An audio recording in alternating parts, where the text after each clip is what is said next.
Assalamu alaikum, all of my dear students. I hope that you are all well by the grace of Almighty Allah. This is Shivu sir in front of you. Now I will take a English class in front of you. That means I have already written a for no reason.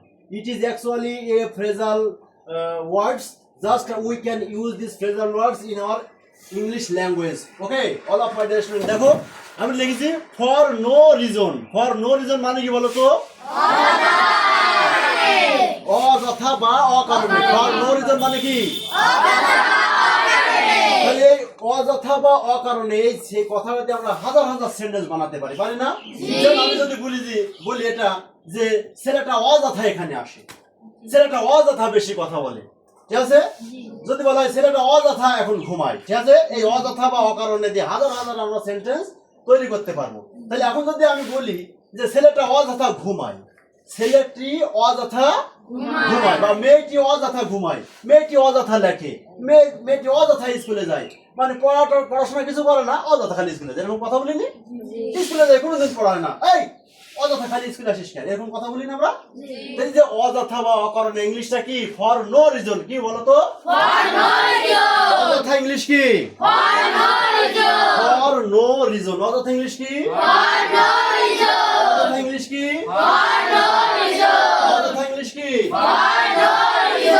For no reason for no reason এখন যদি বলি যে আমি অযথা এখানে আসি আমি অযথা এখানে আসি আমি আসি ইংলিশ কি I come here I come here আমি এখানে আসি আমি এখানে আসি ইংলিশ কি I come here I come here আমি এখানে আসি ফর নো রিজন আমি অযথা এখানে আসি বুঝা গেল তাহলে আমি অযথা এখানে আসি ইংলিশ কি হবে I come here for no reason বলো I come here for no reason অযথা এখানে আসি আই কাম অযথা এখানে আসি আমি অযথা লিখি I write for no reason আমি অযথা লিখি আমি অযথা স্কুলে যাই I go to school for no reason. I go to school for no reason. I go to school for no reason. আমি অযথা ঘুমাই ইংলিশ কি হবে I sleep for no reason. I sleep for no reason. I sleep for no reason. I sleep for no reason. I sleep for no reason. আমি অযথা ঘুমাই আমি অযথা ঘুমাই ইংলিশ কি আমি অযথা লেখি ইংলিশ কি I write for no reason. আমি যদি বলি ছেলেটি অযথা দৌড়ায় ইংলিশ কি হবে the boy runs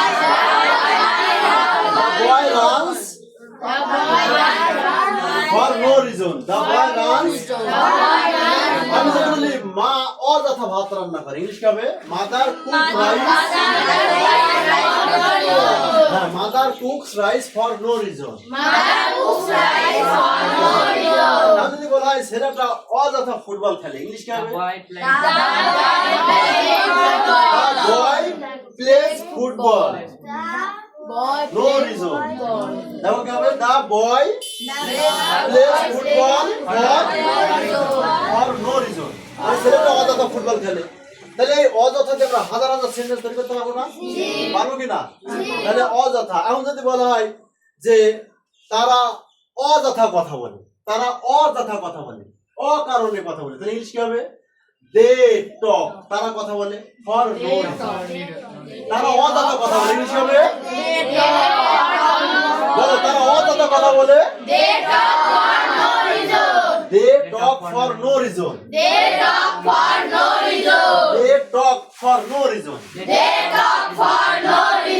আচ্ছা এবার আমি বাংলাতে বলছি তোমার ইংরেজিতে বলবো ঠিক আছে তারা অযথা কথা বলে আমি অযথা কথা বলি I talk for বাবা অযথা কথা বলে। My father talks for no reason. My father talks for no reason. যদি বলা হয় ইমরান অযথা কথা বলে, ইংলিশ হবে